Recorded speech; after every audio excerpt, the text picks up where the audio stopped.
when it comes to reducing cardiovascular mortality, cancer-related mortality as well. There's this new study that just came out, and it found that... Is there nothing we can do? Tap water is probably one of the biggest major sources of the microplastics that we ingest. There are a lot of creatine powders out there that have heavy metals. Studies have found, for example, people that are sleep deprived, if they supplement with between 20 to 25 grams, they actually performed better than their baseline levels. As we reach the age of 65, you start to lose between 1 to 2% of your brain mass per year. And there have been 3 very large randomized controlled trials that have been done. The exercise was growing new neurons. Brain aging was reduced by 4.9 years. It was actually adding mass. I mean, it's the easiest thing that you can do for yourself.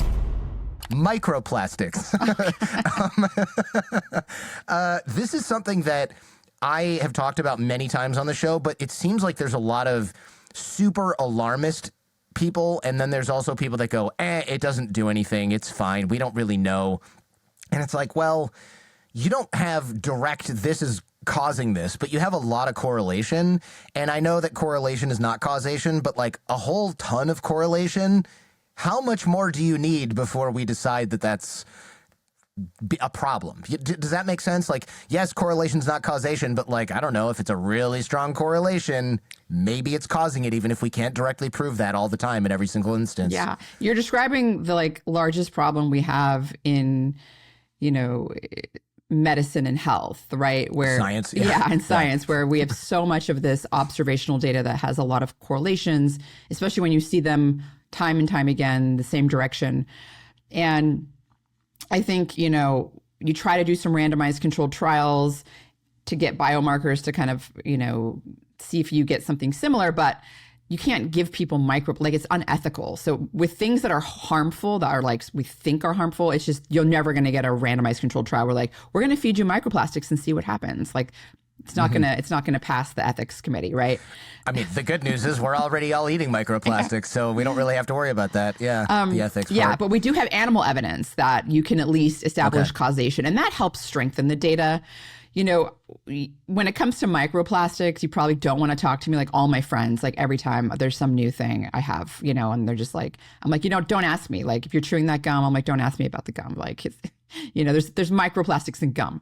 Do you have to worry about like, okay, she asked me, but I also don't want to. I want to be invited back to these baby showers and not be like, well, we invited Dr. Rhonda Patrick and she said the cake has microplastics in it, so we threw it in the trash, and the bride was really upset about that. And yeah, anyway, Rhonda's not coming to the next thing. Don't worry.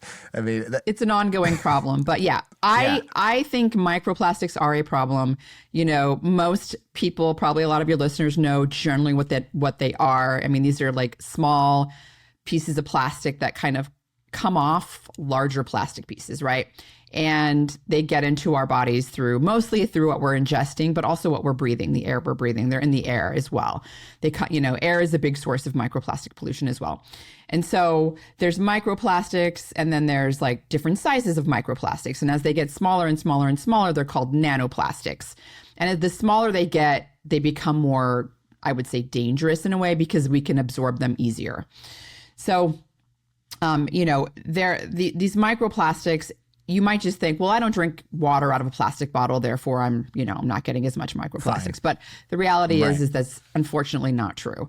Yes, if you aren't drinking out of a plastic bottle, then you're eliminating some of these microplastics that you could be taking in, but it's in our water sources. And so unless you have a type of water filter, the best kind would be a reverse osmosis water filter, because that filters out even the smaller ones, like the nanoplastics. But any type of filter is better than none, to be honest. Any kind of activated carbon filter is better than no filter. It's in our it's on the plants that we eat, so vegetables and fruits, because it's in the soil and they get on the plants. So it's in the plants. It's in meat. It's all over the place. It's everywhere. We're ingesting them all the time. Does it make sense to buy a reverse osmosis filter if you're already eating it with your salad and your steak and the can of whatever Spindrift that you had? Yes, maybe less is better, but like, I don't know, if I'm having like 5 or 8 glasses of water a day from my reverse osmosis filter, but then I'm drinking a Diet Coke, and I'm drinking a Spindrift, then I'm having a smoothie, and then I eat a salad, and then I have a steak, and all of that other stuff has microplastics in it. Why did I spend all that money on the reverse osmosis filter, right? It seems unavoidable. It's almost like, fine, I won't drink Aquafina out of a plastic bottle, but like, am I making a dent in what I'm consuming even at all? You are, because tap water is a major source of the microplastics that we ingest in. Probably one of the biggest major sources. So I would say the most effective thing that you can do is get a filter, drink filtered water, get some sort of reverse osmosis. Countertop water filters are great. There's the water drop one. There's a variety of ones that you can get that really do a good job. I would say also so let's talk about microplastics. Essentially what's happening is they get into your system, they're in your gut, right? When they're in your gut, that's the point of like, are you going to absorb it? And once it gets into your circulation, that's the point of no return.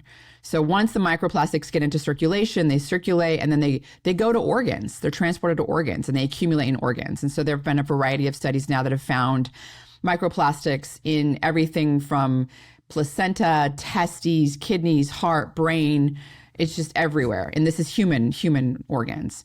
In fact, there was a study that sampled both human sperm and dog sperm and found 100% all the samples from both humans, from men and dogs, had microplastics in them. So the dogs are eating. I mean, dogs are getting it too, right? They're drinking the same water. Yeah. They're getting the same stuff.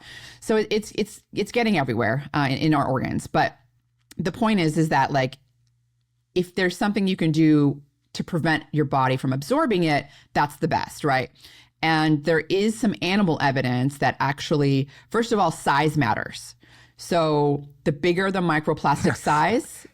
Story of my life. The bigger the microplastic size, the less likely you are to absorb it. So the smaller ones are more dangerous in that regard because they get through the gut epithelial cells easier. But what's even, I would say, more promising is that dietary fiber seems to prevent absorption in a couple different ways. Really? Yeah. Soluble fiber? Both insoluble, particularly soluble fiber. So soluble fiber, people may be familiar. There's a lot of different names for it. Fermentable fiber, prebiotics, right? Like those are all sort of interchangeable ways of saying soluble fiber. Soluble fiber was like back in our day when like that's what they used to call it. Now there's too many words for it. But essentially you'll find that type of fiber in fruits. Fruits is a big one, the skins of fruits, some vegetables as well. But you can supplement with it like inulin. There's a lot of these prebiotic fibers people take as well. Beta glucans is another one. But the soluble fiber, what it does is it's viscous and it creates this like mucus thing around the microplastics and even the smaller nanoplastics. And it prevents your gut from absorbing them, and it sort of brings it out through your feces. So you actually excrete these microplastics and nanoplastics through your poop, essentially, instead of absorbing it. Yeah. And so again, this is based on animal studies because, like I said, I've talked to one researcher at Harvard, and I sort of seeded this idea in her head. I was like, this study needs to be done in humans where you like measure their microplastics and then get them on a high fiber diet and then measure it again. But essentially, if you eat the fiber with the microplastic ingestion, that's great. But even like any time around it, right? Because it takes a while for you to digest. So if you're eating it even within like a couple of hours of, taking in your Spindrift, which is lined with plastic lining. Right, people don't realize that. They think aluminum cans are safer because they're not plastic. They don't realize that those cans are lined with plastic to prevent the soda water or whatever from, corroding the aluminum. So that I think that's kind of like a silver lining, right? Like it's like fiber. Wow, that can help prevent the absorption, because really that's, at this point, we don't have any technology yet. Like, let's wait for the nanobots that are going to come in and like filter out the microplastics, but we don't have those right now. And so once it is absorbed into your circulation, it does get transported to organs. And there have been a couple of disturbing studies. One study was published, this was out of Brazil, and it looked at microplastic levels in different organs and found that, interestingly, the brain seemed to accumulate microplastics almost like 10 times more than other organs. which to me was really surprising because that's scary. It's scary, but also it was shocking to me because we have something called the blood-brain barrier that protects our brain, right? It's supposed to not let stuff into the brain.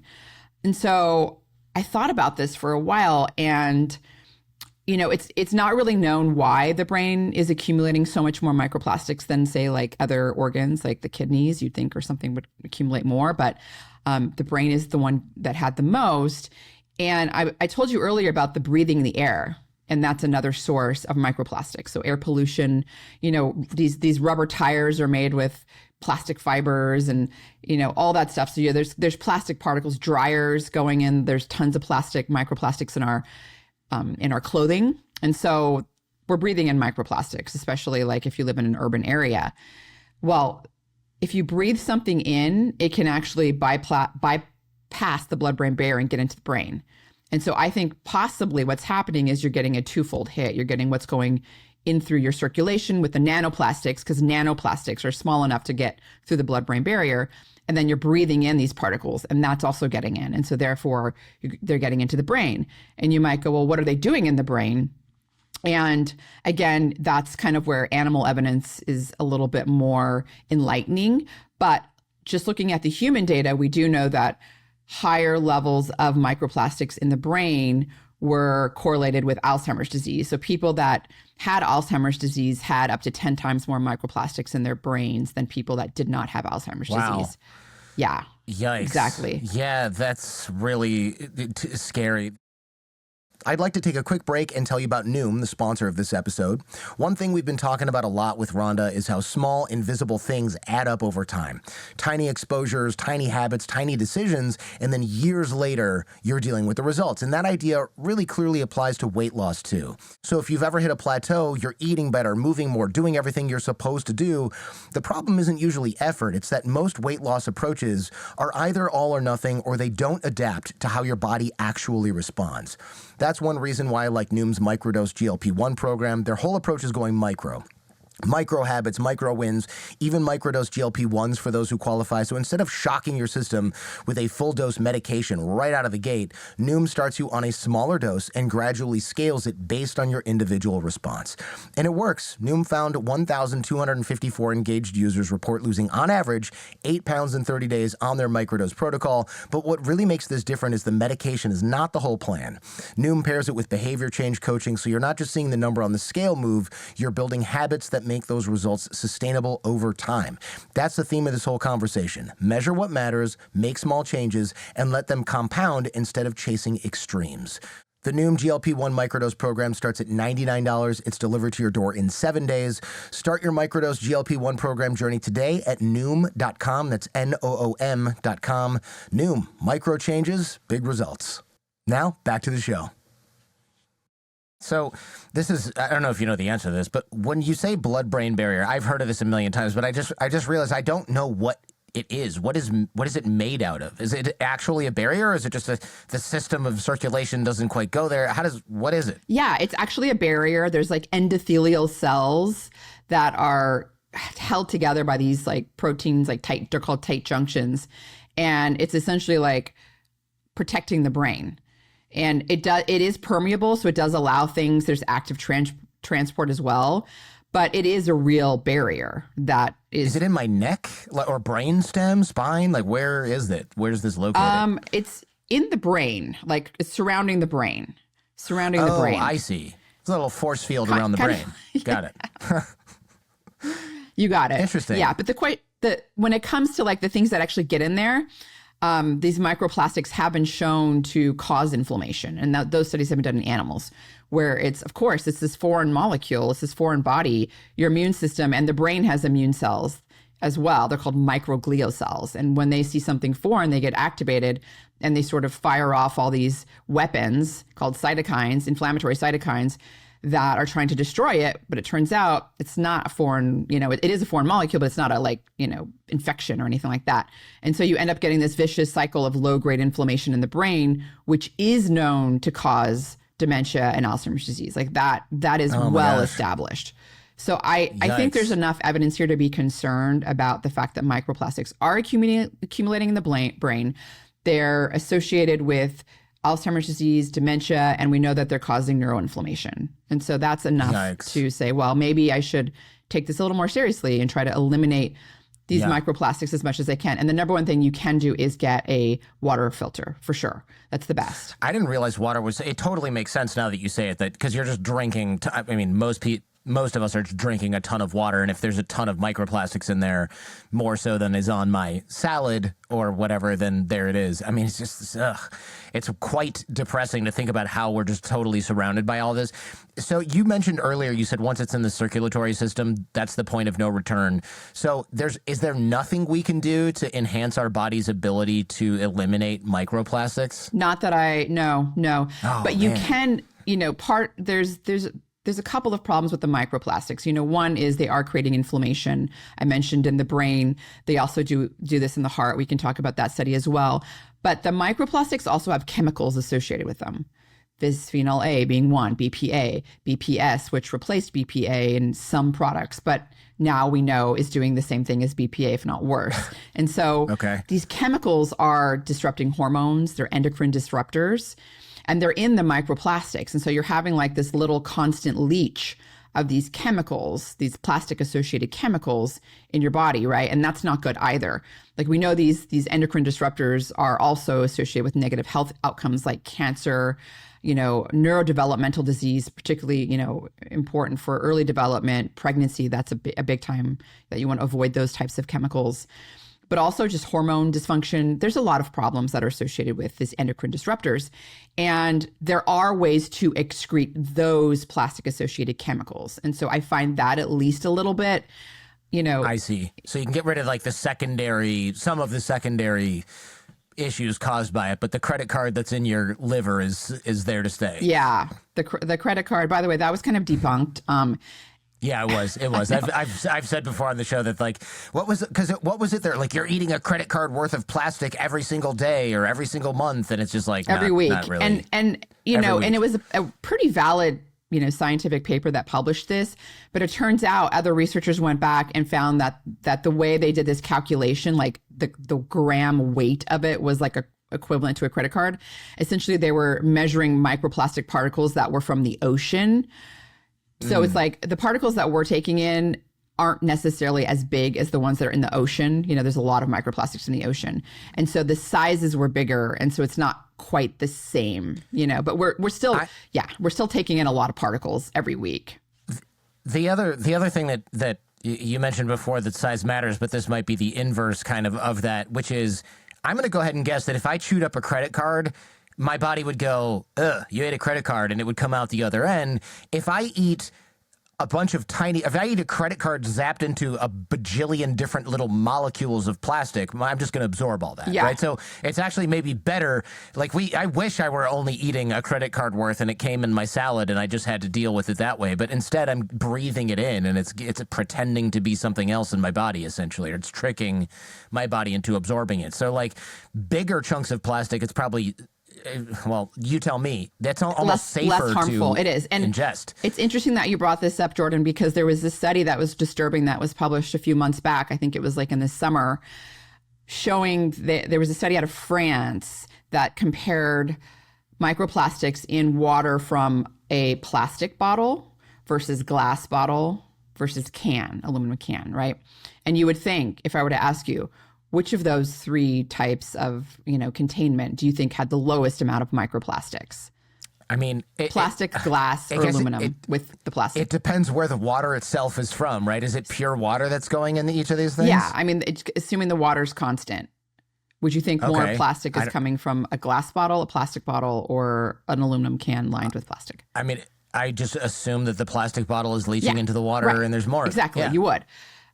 However, what they found was that the glass bottle had the highest particle number of microplastics. And everyone was like all in a tizzy, like, because I mean, I drink when I'm out, I get water from a glass bottle versus plastic. And it was like, well, how is this possible? It turns out the lid that they're putting on the plastic bottle has like paint and stuff on it. And the paint is made of plastic. There's plastic polymers that make up the paint. And so like when they're in these facilities and they're putting the caps on the bottles, some of that's kind of like coming off, friction, right? And on the glass bottles. Yes. And so, oh my gosh. But okay. here's the good news. The size of the plastic particles, while they were greater while the plastic particle number was greater, so was the size. So they were actually much larger because it was essentially little flakes of the paint, like coming off, and or whatever, wow. Like is like whatever kind of stuff that they're making for like their dissolved. Yeah, it wasn't dissolved, and plastic size is not like the larger the size, it's not absorbed as well. And so I think, and there's going to be studies that have to show this, I think that even though the glass had more plastics, I still go for the glass because the size was bigger. The plastic size in the plastic bottles was much smaller, and that's the dangerous stuff. That's the stuff that gets absorbed in the gut. So, yeah, I mean, it's just endless. You were asking like what you can do to get rid of them once they're in circulation. Yeah. And I said, really, there's nothing right now, honestly. Yeah. But we do have ways of excreting these chemicals. Most people think of sweat as the main way, and sweat does excrete a little bit of these chemicals, but the main way BPA and these plastic chemicals are excreted is actually through urine. And so you essentially want to do something that's going to speed up that process of excreting it through your urine. And that's where this compound comes in that's from cruciferous vegetables like broccoli, and particularly broccoli sprouts, called sulforaphane. Sulforaphane it's about 100 times more present in broccoli sprouts than broccoli. And I say it's present, but actually it's the plant has to be crushed, or like you bite the plant before the sulforaphane actually is activated. It's like it's stored as a precursor, and then it forms sulforaphane. So I'm just trying to be accurate here. But essentially, that compound activates our body's detoxification pathways. So our bodies have these like pathways that excrete harmful compounds because, we've been exposed to them throughout, our evolution, right? Not necessarily the same types of toxic things, but there's toxic things from plants and everything, right? So it activates the detoxification pathway called NRF2, and that has been shown to, for example, benzene. Benzene is a carcinogen that we breathe in through air pollution. Smokers take it in. It's in cigarette smoke. Wildfire smoke has it as well. But there's been a couple of studies in China where benzene is extremely high because air pollution is high, and individuals taking in this sulforaphane compound from broccoli sprout extract excrete about 60% more benzene within 24 hours of taking the sulforaphane extract. So sulforaphane activates these detoxification pathways. Well, benzene is excreted through the enzymes that basically cause the excretion of benzene also cause the excretion of BPA and some of these plastic chemicals. And so I think even though it hasn't been directly shown that sulforaphane is also something that's going to be excreting BPA, there's animal evidence to back that up, but it hasn't been shown in humans yet. And so I do think that sulforaphane is another tool for people that they can use. There's great supplements out there. I use one called Avmacol. I don't have any affiliation with them other than I really like their product. We'll link to it on the show notes. They've got 12 publications backing up their formulation, showing that it's, doing X amount of things like improving brain function on autistic children. It's just doing a lot of things because detoxification is very important for brain health, not only for, the brain, but other, organs as well. So I think sulforaphane is another great way to at least try to detox yourself from some of these plastic chemicals as well. So is the number one practical step that we should take to limit exposure, is that just get a water filter because that's this huge vector of ingestion? Yeah. Because I can't really filter out what I breathe, right? Well, you can if you're working from home, and you can filter it out when you're in your home. So you can get a HEPA filter. You can get these Honeywell HEPA filters and have them in every room. They're pretty small and they work. So yeah, air filters in your house, water filters in your house. Those are the two top things that you can do. And then from there, try to avoid drinking out of plastic bottles as much as you can. I would try to avoid heating plastic. So these to-go coffee mugs, like if you go to Starbucks or whatever your favorite, to-go coffee place is, those paper cups are also lined with plastic because, again, they don't want the hot water, just breaking down the paper cup. So we know that heat causes microplastic breakdown and plastic chemical breakdown it increases by 50-fold. So you're really taking in a lot more microplastics if you're drinking hot tea or hot coffee out of a to-go coffee mug. Bring your own mug in. Like bring your own mug in if you want, or drink it there with their mugs. That's not like the paper mug. That's the other thing that's a real big, I would say, contributor to our microplastic exposure.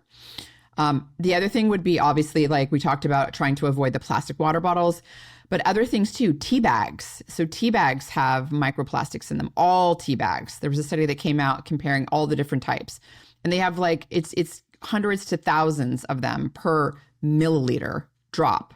It's crazy. So loose leaf tea is the way to go on that, because if you do drink a lot of tea, there's a lot of benefits to tea. And that is like the silver lighting is like lighting as well, because, you know, obviously there's so many studies out there on the benefits, health benefits of tea, reduce dementia risk, reduce cancer risk, like all sorts of benefits. And it's not like everyone's drinking loose leaf tea, right? So at least we know that whatever polyphenol benefits you're getting from the tea, maybe they're negating some of the microplastic, you know, negative effects as well. If you can avoid tea bags as much as possible, that's another, there's tons of now, anytime I'm out, I used to drink tea and it's like, I can't do it. Like if it's not loose leaf, because all I can think about is I'm drinking plastic tea, you know? Yeah. Now I'm like, can I go to Phil's Coffee or Starbucks and be like, can you put this in my mug? And they'll go, sure, I just need to pour it in this paper cup lined with plastic first, and then you can pour it in your mug. And it's like, doesn't that defeat the entire No, you need to ask them to pour it into your mug. And if not, you just have to drink they have a lot of these places have mugs, right? They have ceramic mugs. So you just, I mean, unless you're getting it to go. That's a good point. If you're getting it to go, you're ask them to, pour it into your ceramic, make it in the ceramic mug, and then you can pour it into yours. Like, I don't know. Yeah. They'll have to figure it out. This is California, for God's sake. I can't be the most high maintenance person here. This is the Bay Area. There's a lot of coops. The only coffee shop that I know of that does not line their paper cups with plastic is Blue Bottle Coffee. They use polylactic acid from sugarcane. And I really think that everyone should switch to that. I mean, I don't know why I guess there's not enough, you know, people putting pressure on these companies to do that yet. But hopefully, like with more awareness of it, that people will put pressure and the companies will switch. I mean, how long though did it take to ban, what was it, BPA? I remember, I don't know how old you are, and I won't ask, but when I was little, I played. It's not? No. Oh my God. You're talking about red number 5? Red number 5? No. So when I was little, I used to play soccer, and they would give us these water bottles. And I remember going, Mom, this tastes really gross, because it tasted like a solvent. And everyone was just like, whatever. And we would drink it. And I was like, I don't like that. I'm not going to drink that water. So I remember I had to get a different water bottle. And we had these cups in my house, and I hated them. And they were this weird plastic. And I wouldn't drink out of them because they tasted weird. And then later on, it was like, oh yeah, this plastic leaches into the water. And I thought it was BPA, but maybe not. And they switched to BPA free and different kinds of water bottles that don't do that. And it was just really, really obvious that these soft, squishy water bottles were made out of a plastic that leached. Because I remember once I put hot water in one and the thing completely deformed. And I was like, it just melted basically. And I was like, so you're drinking that. And it tasted like some kind of rubbing alcohol mixed into the water every time you drank from it. And I just was like, there's no way this is good for you. I remember thinking that at like 8 years old. I was like, there's no way that this is supposed to be like Well, this. You're right on the fact that BPA, it does leach into your water bottle. And there was a marketing push that said this is BPA free. And people thought that was safer because it was like BPA free, and it's still, you'll see it everywhere. But the problem is that they replaced BPA with something called BPS. So BPA wasn't banned. It was just a lot of companies decided, oh yeah, now we know BPA is bad. It's disrupting hormones. It leaches into the liquid or whatever content, food, whatever's in there. And so they switched to BPS. And it's like now they market as BPA free, and everyone thinks that means it's safe. Except for the fact that now it's been enough years, over a decade, a couple of decades now at least, that you've seen this BPA free stuff. And now we have science on BPS. Guess what? It's doing the same thing as BPA. Same thing as BPA. How about no more BP? How about just, the BP is clearly the problem here. The plastic is the problem. God. The plastic's the problem. Yeah. What does the BP stand for? Do we know? Bisphenol. Do you know? You might. Okay. Yeah. And that's just plastic, that type of plastic? It makes the plastic more durable, like you said. It makes it more durable. And it's funny because like I was talking about this gum thing and you know, I had no idea there was plastic in gum. Did you know that gum was made out of plastic?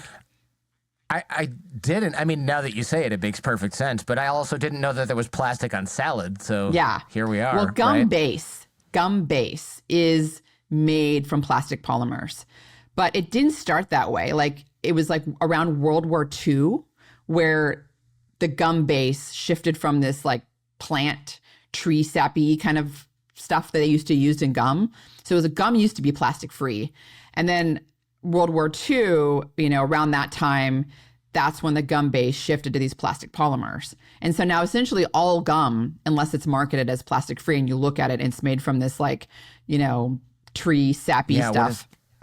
I forget what that stuff is called. Yeah. But yeah. And if you look on Amazon, it's very expensive to get and gum. It's terrible. It's terrible. It like dissolves. You like chew it and then it's like mush. Yeah.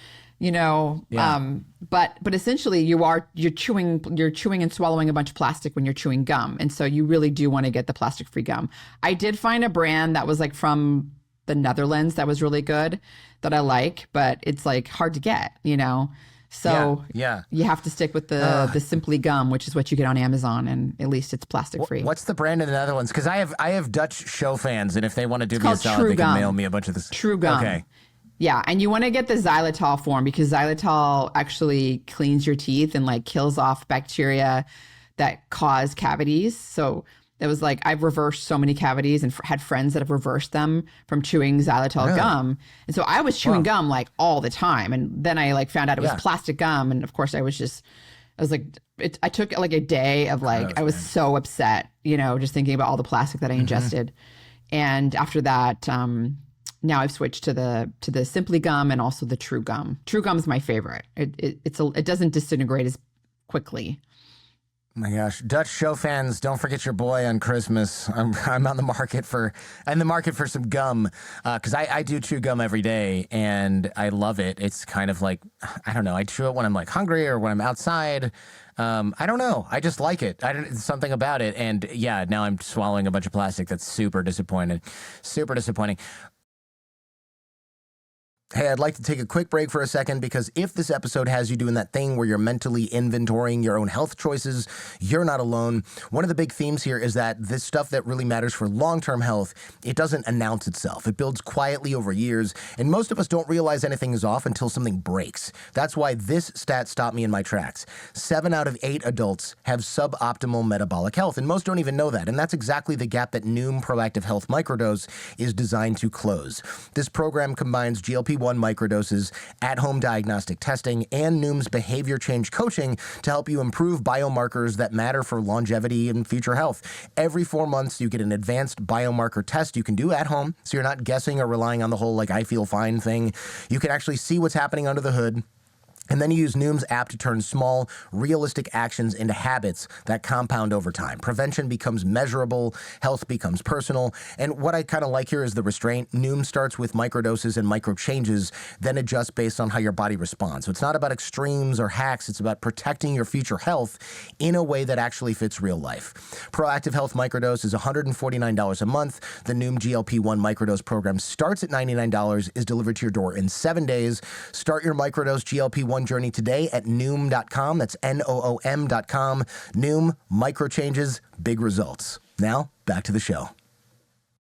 I want to talk, you mentioned before about brain aging, brain issues, and I know you'd mentioned before we talked here on the show that multivitamins can maybe help slow brain aging, and I was shocked to hear that because honestly, when I thought multivitamins, I've been told that you pee the whole thing out. It's placebo. It's expensive urine. It's just a marketing push. It's up there with like Kellogg's putting like, hey, we have vitamins in your cereal. It's like, whatever, man. You know, they just sprinkle some on there so they can print it on the box. That's kind of what I thought it was. Yeah. Well, I'm sure you thought that because that was I would say the message from the medical community and the scientific community for the last, I don't know how many decades.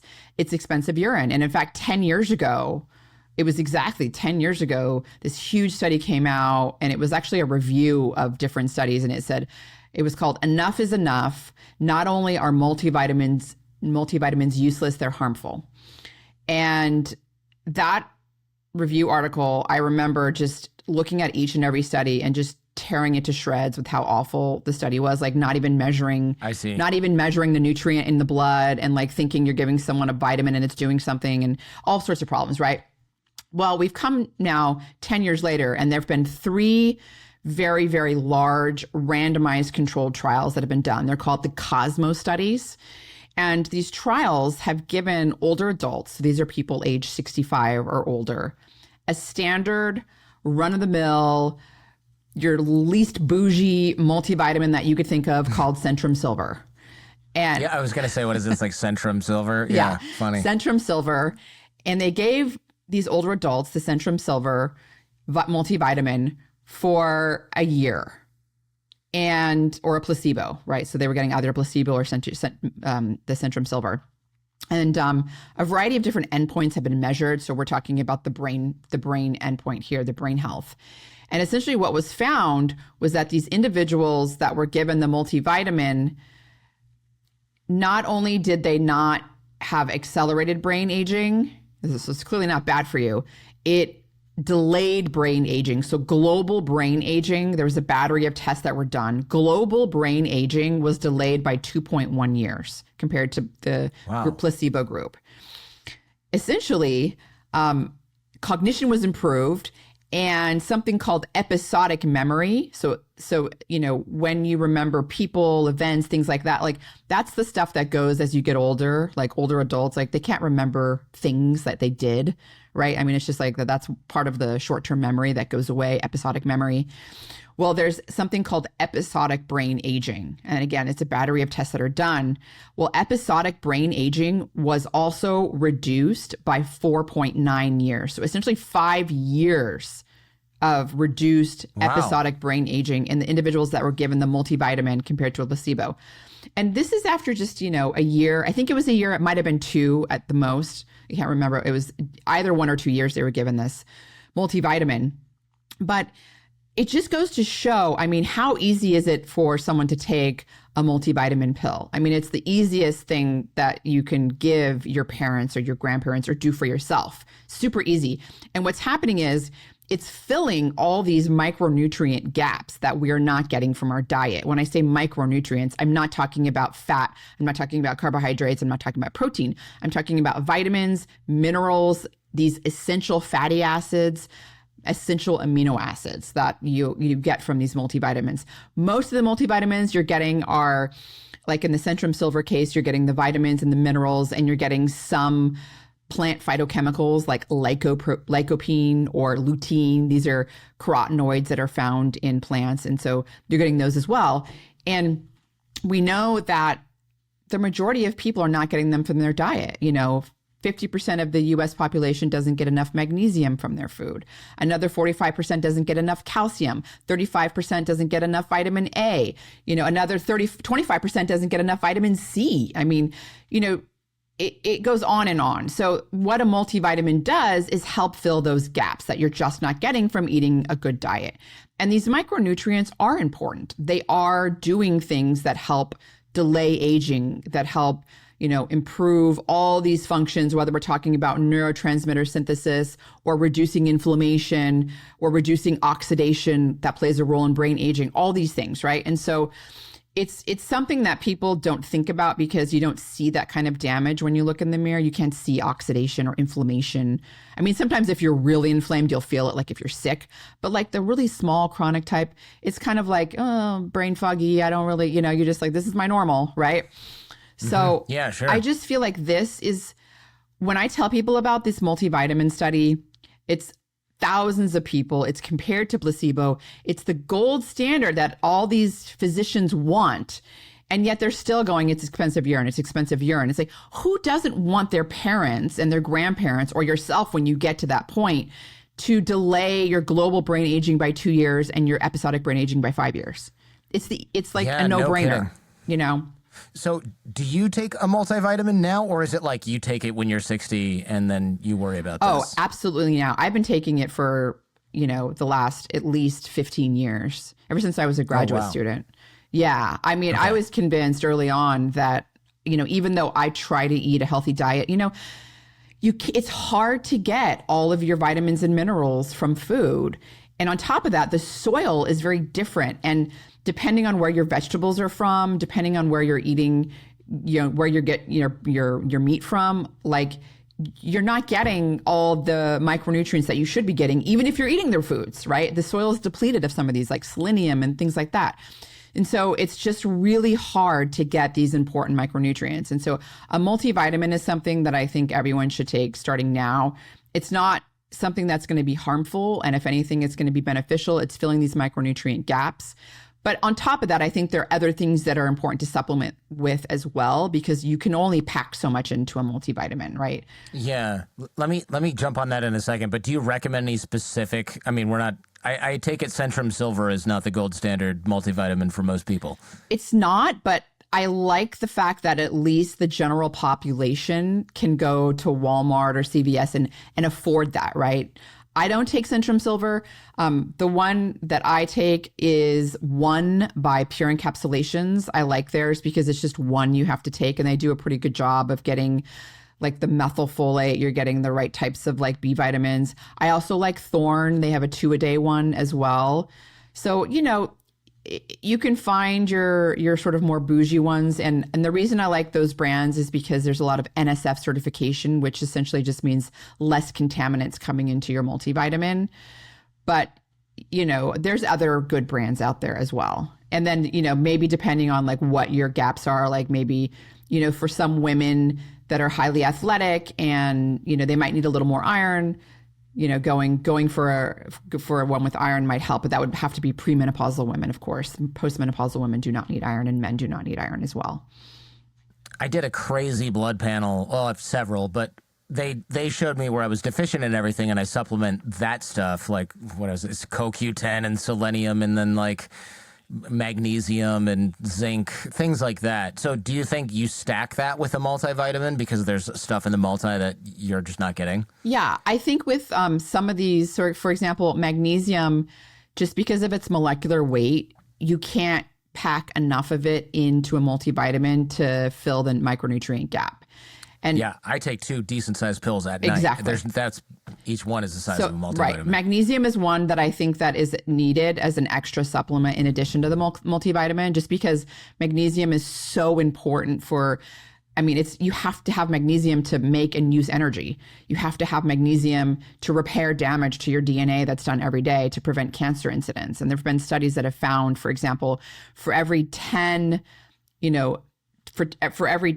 milligram decrease in magnesium intake, there was an 24% increase in pancreatic cancer incidence. So it's like a dose dependent, association here, right? Less magnesium, more pancreatic cancer.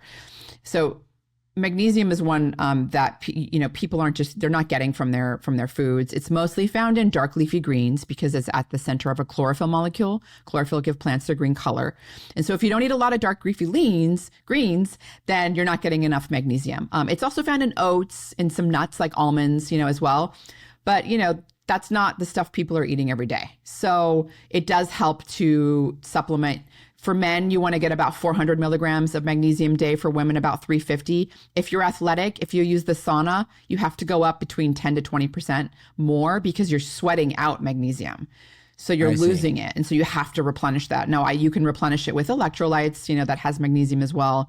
But you might, like some of these really athletic people, like endurance athletes, or if you're using the sauna every day, you're losing a significant amount of magnesium. So you do have to kind of make sure you're supplementing with even more than perhaps the, RDA, which would be for a man 400 milligrams a day. So that's great. You want to make sure you're getting the right form of magnesium. So magnesium, back in the day, the magnesium oxide, dioxide, like that was like what everyone was taking. And it's just not very bioavailable. You don't absorb a lot of it. So what you want to take is the salt form, so you want to get these organic salts like magnesium malate, magnesium citrate, magnesium taurate. Those are pretty bioavailable, absorbable forms. Or magnesium glycinate is another really good one. That's what I take. I like it because it has a glycine molecule attached to it. And so I take that at night because glycine also helps improve sleep. It kind of like relaxes you. It's like calming and helps with sleep. And so that's something I like to take as well. I think I take magnesium threonate. Okay. Does that sound right? So magnesium threonate is another form of magnesium. It's been marketed as a brain kind of magnesium. Perhaps that's why you're taking it. So there's a company that, patented this certain form of magnesium that is thought to more readily pass and cross the blood-brain barrier based on animal studies. So there's animal studies showing that you can take magnesium threonate. So it's actually magnesium L-threonate. And that basically, when you take that magnesium, it gets into your bloodstream and it's primarily going to the brain. And so there have been 2 randomized controlled trials, both done by the company that makes the supplement. Just keep that in mind. Potential conflict of interest. Doesn't mean it is, but those 2 studies have found that people given the magnesium L-threonate, those individuals didn't have improved cognition compared to placebo. And so that's kind of like, great corroborating evidence. Perhaps it is getting into the brain more. I would say that if you are taking magnesium L-threonate, that you probably also want to take another magnesium for the other functions, because let's say it really is going to the brain more readily, then perhaps you're not getting as much to the other systems that you need for DNA repair, for example, or for the energy production, like not in the brain.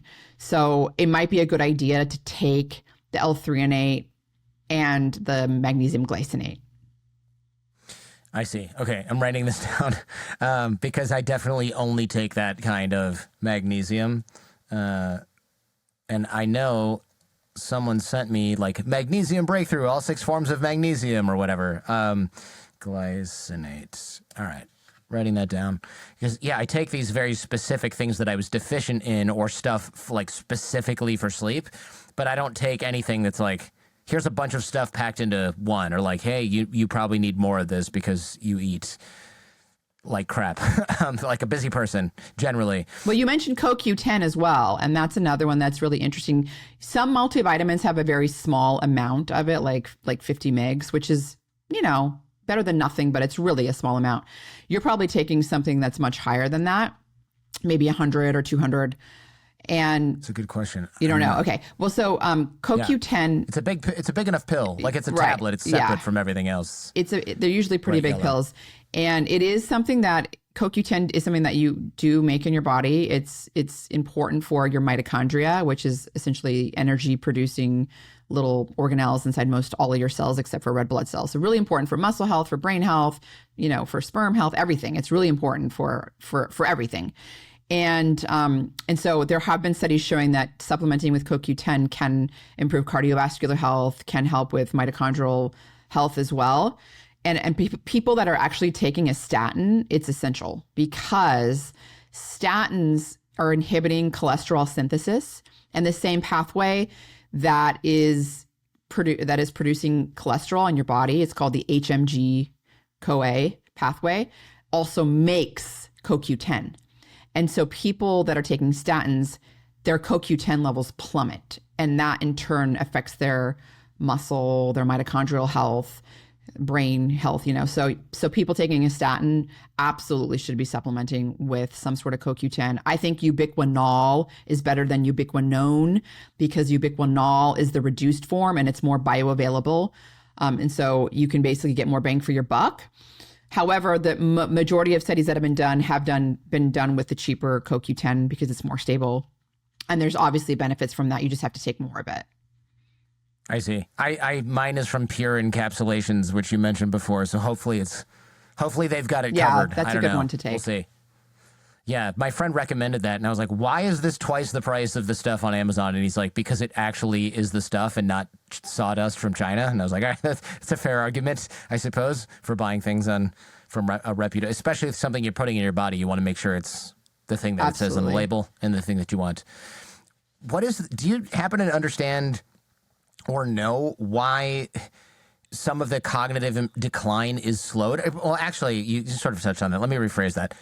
When we're talking about slowing cognitive decline, are we talking about very subtle effects or is it really noticeable? Do you have any idea? I'm always curious about this. It depends on what study or, compound or lifestyle modification that we're talking about. So for example, if we're talking about like doing a 10-minute high intensity interval training session, there have been studies that show that immediately, processing speed is, like faster, reaction times faster. And so you perform better cognitively, right? So that would be something that's noticeable immediately, right? But if we're talking about like a multivitamin, that's not something necessarily that's going to be noticed, particularly because, like I said, and it's coming back to me, the study was actually 2 years long because they do these tests at the baseline and then they do them 2 years later. And it's like, you're comparing your progression, right? Because as we're older, as we reach the age of 65, brain atrophy, you start to lose between 1% to 2% of your brain mass per year. And that's like, you're losing brain mass, you're, losing cognitive function along with it, right? It's not just like you lose brain and everything stays the same. There are ways to counter that we can talk about with, exercise, but essentially, So if we're talking about like a multivitamin, you're not going to it's not like a nootropic kind of effect that you're going to necessarily feel, right? Like if I want that kind of effect, I go to the HIIT. I do like a quick high intensity interval training, 10 minutes, blood flow to the brain. Now there have been some studies showing that like taking plant polyphenols, for example, the EGCG that's found in like green tea or in cocoa powder, that increases vasodilation, increases blood flow to the brain, which is obviously what exercise is also doing. So you're getting a similar effect. The exercise is more robust, but it does have this sort of immediate cognitive enhancing kind of effect where you perform better as well. I also, I had no idea. So yeah, when we're talking about delaying brain aging, oftentimes, yes, cognitive function is improved along with that, but it depends on, what's being measured and what we're talking about essentially, right? So with these older adults, they are performing better on their cognitive tests. And so will they necessarily know it? They might. After a couple of years, they might, but it's not like you and I would notice it as a younger person. You mentioned the high intensity interval training. So you said you do quick 10 minutes. Is that kind of the minimal effective dose, you'd say? 10 minutes? I would say to really improve something like, global executive function and, speed up your reaction time, your processing speed as well. Yeah, I think 10 minutes is probably the minimal amount of time. It has to be vigorous intensity exercise.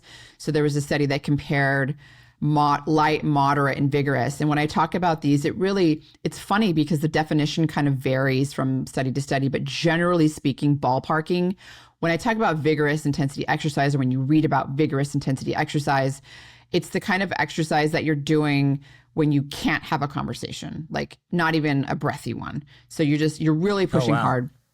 Your heart rate is 80% max at least, right? So you're getting to that 80% max zone. Now, high intensity interval training isn't going to keep that vigorous intensity the entire 10 minutes. You're going to be pushing it for intervals and then recovering and then pushing it again and then recovering, right? Because 10 minutes consistent of that would be a lot, right? Of not being able to talk. Like that's almost impossible. So, the high intensity interval training is really the best tool for that cognitive enhancement that's pretty immediate that I've seen. Now, that doesn't mean that there aren't other, like you can do these kind of what are called exercise snacks, which are also vigorous intensity exercise. You just do 1 or 2 minutes of like something intense, like a burpee, and get your heart rate up, and you will feel better. You will feel more alert. I mean, it's pretty obvious that the increasing the blood flow to your brain for like 2 minutes is doing something. And what's fascinating is that, for the longest time, if you think about these exercise guidelines that we always hear about, physical activity guidelines, it's always moderate intensity and vigorous intensity. And the vigorous intensity is like, cut in half what the moderate intensity is, right? So they'll say 150 to 300 minutes a week of moderate intensity exercise. Well, what is that? That's the kind of exercise that that's not walking, but it's the kind of exercise that you're basically, you could have a breathy conversation, but you can still like talk, right? Well, when it's vigorous intensity, they say 75 to 150 minutes, right? So it's cut in half. Well, it turns out there's this new study that just came out that researchers had these wearable devices on, I think it was the biobank data. People were wearing these wearable devices where researchers could track their heart rate. And and people were doing these sort of vigorous intermittent lifestyle activity type of physical activity, which is like an exercise snack. So essentially, they're not necessarily dropping down and doing burpees for 2 minutes. That's like a structured exercise snack. They're like taking advantage of everyday life situations and getting their heart rate up. So they're taking the stairs, but not only taking the stairs, they're getting after it, right? They're kind of sprinting up the stairs, and they're getting their heart rate up. Or instead of, driving to work, perhaps they, take a quick 5-minute bike ride to work, or they're walking briskly to work because they live close to where they're at, whatever, or they're doing housework and they're kind of really moving around. Whatever these lifestyle activities are that they're doing, they're getting their heart rate up for, 1 to 3 minutes.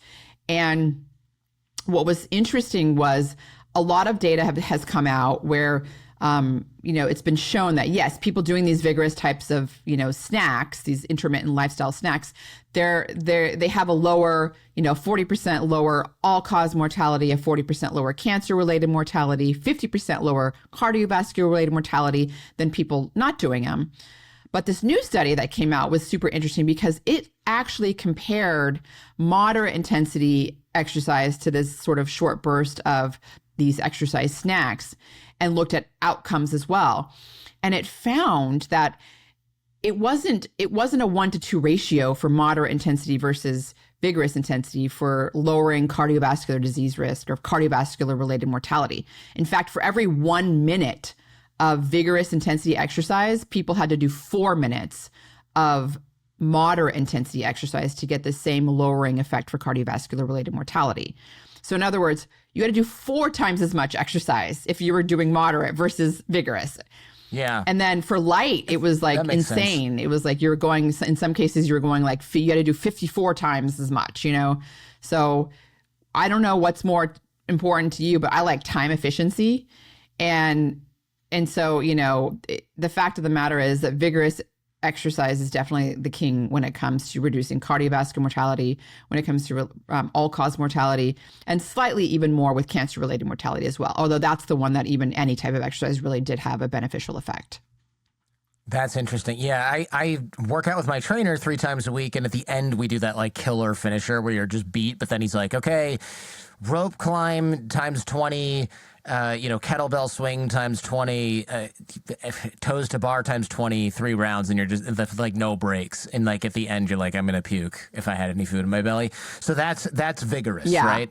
Before that, I'm weight training, which I guess would be moderate. So I'm hoping that 3 times a week is enough. It's a good balance. But yeah, it's quite amazing how low the bar really is, though, right? Like, any exercise is better than none, and yet most of us don't really get any at all. And even doing these short bursts of like 1 to 2 minutes, like 3 times a day, where you do get your heart rate up, but it's so short, and this is even in people that identify themselves as non-exercisers. So they don't have a trainer. They don't go to the gym. They're just doing that everyday stuff where they're getting their heart rate up. So sprint up the stairs. Be that weirdo at work that sprints up the stairs. And I suppose it's the vigorous type of exercise that's so important for the brain, and that's also just it's been shown, and that has to do with the fact that you're producing lactate when you work really hard, and lactate it's not just like the muscle burn; it's getting into the brain and it's signaling to the brain to activate a variety of important pathways, including something called brain-derived neurotrophic factor (BDNF). So yes, BDNF is essentially helps you grow new neurons. So as an adult, it's responsible for the growing of new neurons called neurogenesis. It's important for neuroplasticity. So it helps increase neuroplasticity, which goes down with age. Neuroplasticity helps your brain adapt to a changing environment. Like if your brain can't adapt to the changing environment, you're not going to be able to, keep up. So it really is important for cognition. That's also important for mood. If you can't adapt to a changing environment, people get depressed, and decreased neuroplasticity is something often found with depression as well. And so it's also important for learning and memory.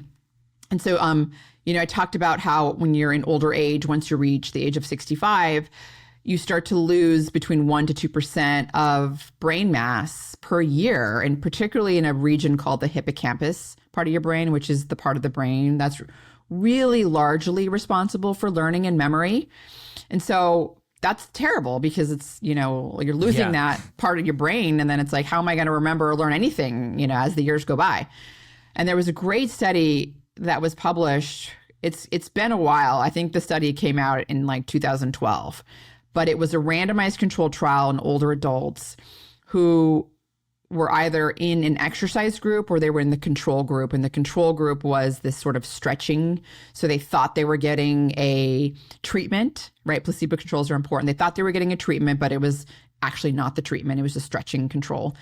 The exercise group were doing sort of on the moderate to vigorous scale of physical activity. And they're doing it 3 times a week, 30 minutes each session. And it was largely aerobic exercise. They did do a little bit of, strength, muscle strengthening stuff, but it was largely aerobic exercise. And by the end of the year-long trial, those older adults that were in the exercise group, not only did they not lose, the 2% of their hippocampal brain region, they gained 2%. They gained 1 to 2%. Wow. So they were not only not losing it, they were increasing the growth of new neurons, right? That BDNF activation from the exercise was growing new neurons to replace what they were losing through normal aging. And it was not only replacing it, it was actually adding mass. So important as we get older. So there's every reason to want to do aerobic types of exercise. Again, lactate's very important because you're activating that BDNF, which is what is growing the new neurons. And so, and that also, they gained their brain mass, but they also had improved cognition. So they both went hand in hand, right? Which is what you want to see, right? You don't want to see someone gaining brain mass, but still not performing well in their cognitive test. Ideally not, no. You mentioned before magnesium. Another thing I take omega-3. I take a bunch of vitamin D. I was deficient in both of those things, but I'm trying to think of something I take that I'm not deficient in, or creatine. So here's something that I've been taking for forever. It used to be like gym pumps or whatever.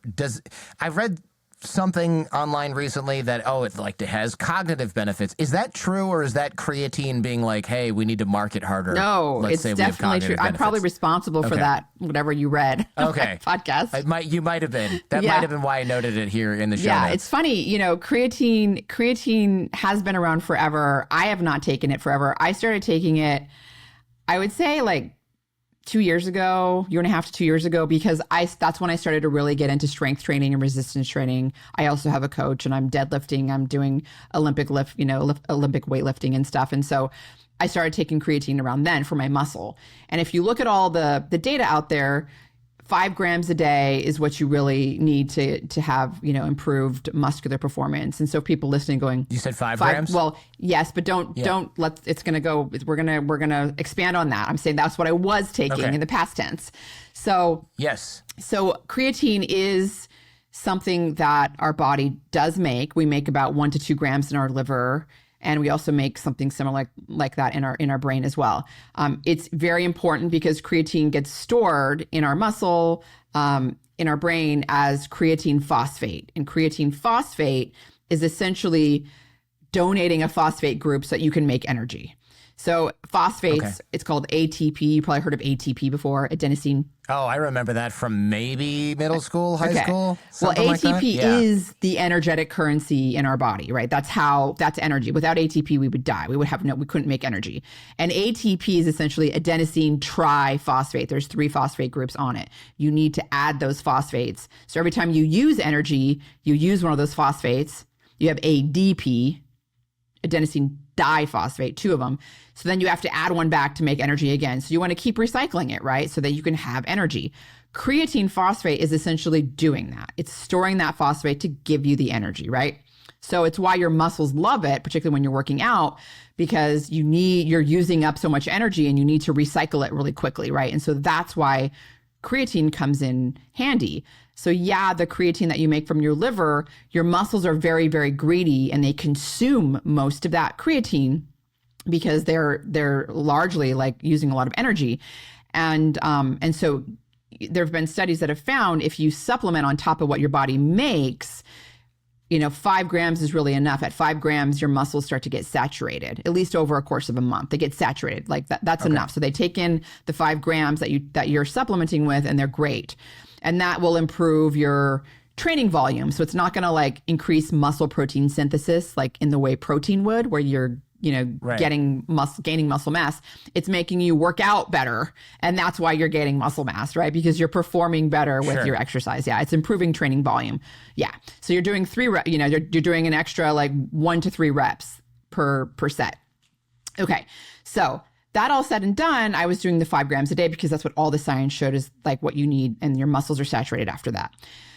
Then it turns out like, more and more researchers out there in the creatine field were looking at other organs, and particularly, the brain.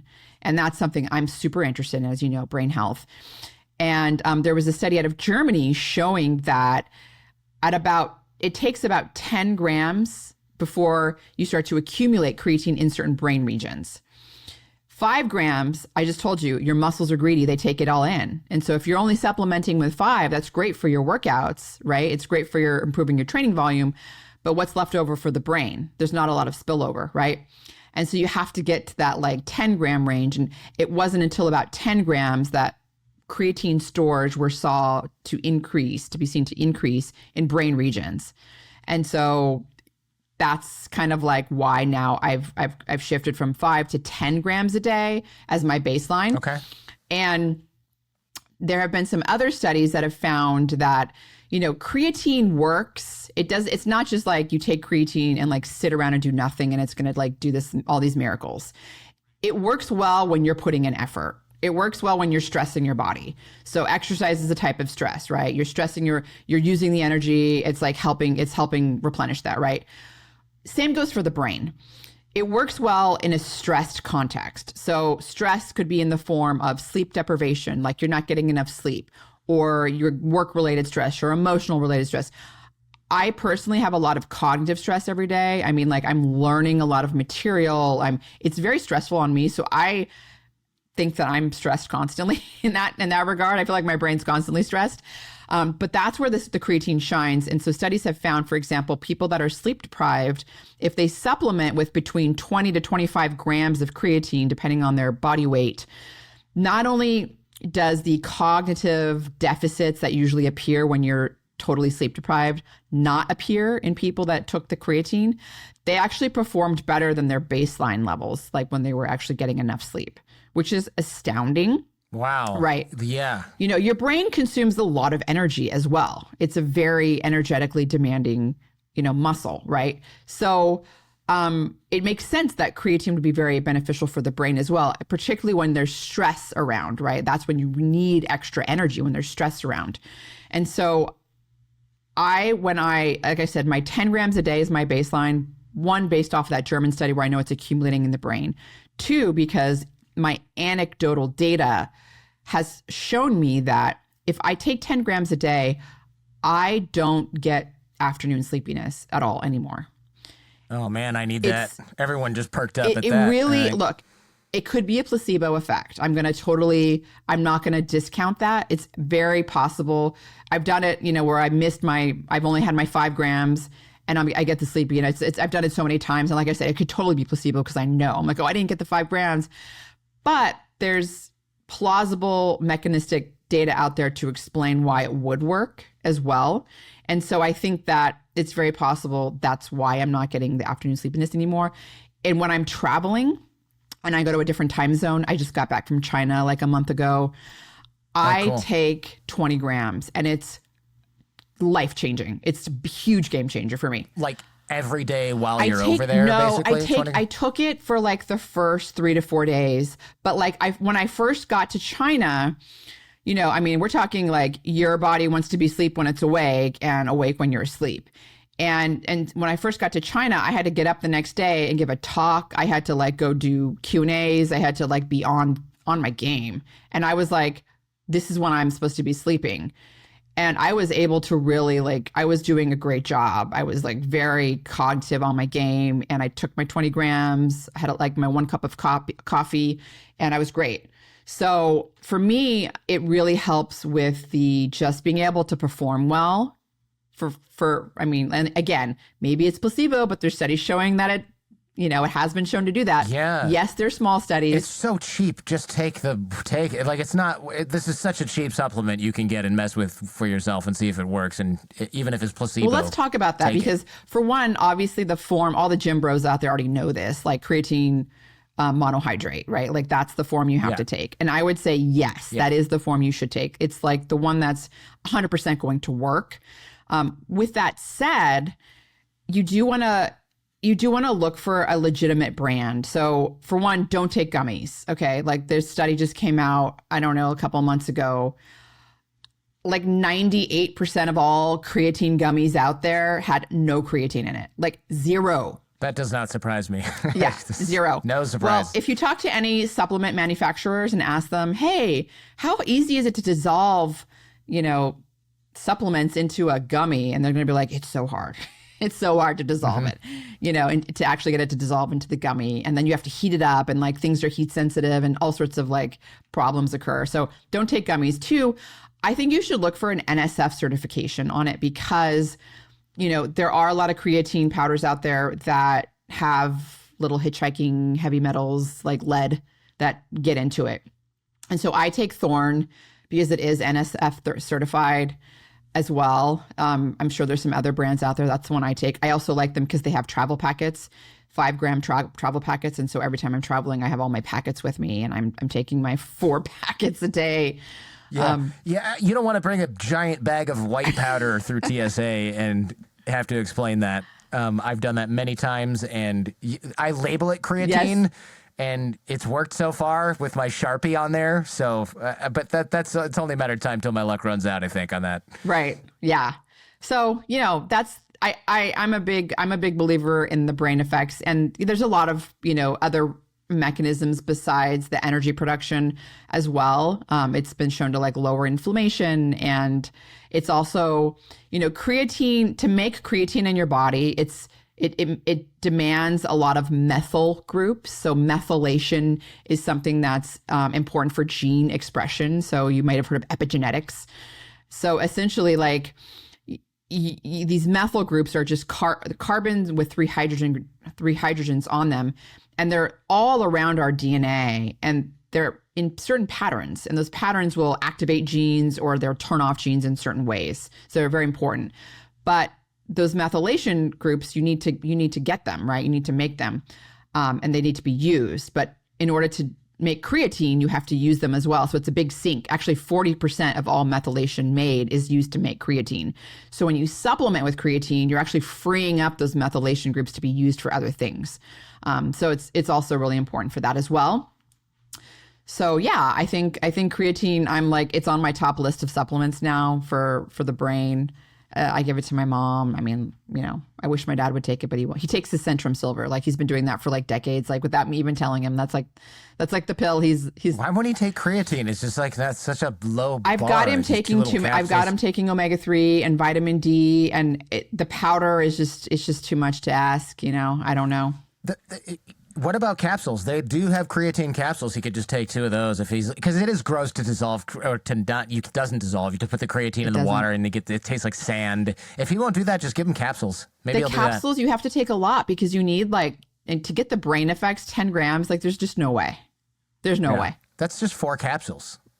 4. Are they? He won't do 4 capsules. Really? Are they 2.5 grams? Sorry, 2.5. They're 2.5 grams. Yeah, they're bulky. Oh. Yeah, they're bulky. I'll look into it. Yeah, I'll look into it. I'll send you a photo of what I have that are the 2.5 gram capsules, and then you can see if it's legit. If I'm just eating sawdust, see if it's legit. But I'll email you that after the show. I definitely have to have you come back because we didn't talk about sauna, cold therapy, coffee, a little bit about brain fog, cancer stuff, alcohol. I mean, I have all these notes, but I'll have to save it for next time. I gotta ask, does your kitchen look like a laboratory with all the little supplements you have, or are you my pantry? I've got like 2 sides of my pantry. And like almost whole half, I would say 3/4 of that side is supplements. And then when you go into my actual kitchen, like there's this little like cubby hole in my kitchen where like it's supposed to be for the toaster, and you have a little door that slides down and make it like you can't see all the, electronics. That's where all my supplements are that I use on a daily basis, and the pantry is like my stock. So it's kind of funny. It's like a pharmacy. I do take a lot of supplements. I do take the ones that are most evidence-based, but for sure, it's definitely a little bit crazy if you were to come see my house. I think next time I'll ask you for your whole stack, because it's not a short explanation if you've got that much real estate dedicated to it. Thank you so much for coming back on the show. It's a pleasure to see you and talk to you again. It's been so long. I won't wait 10 years before the next round. We'll get something on the books. Thanks. Enjoyed it. Thanks so much. Huge thanks to Noom for sponsoring this conversation and supporting the Jordan Harbinger Show. If weight loss or improving your health is something you've been thinking about, especially in a way that is sustainable, check out Noom. Global sperm counts have dropped over 50%. We're eating more processed foods, sitting at a desk all day, poor exercise. Sperm counts are declining after your mid-20s. Is there a workout that improves my fertility? If you're trying to have kids and you're a young guy, avoid it at all costs. Yes. Why do so many of these things go undiagnosed? Hormone-induced ED literally leads to mental health issues.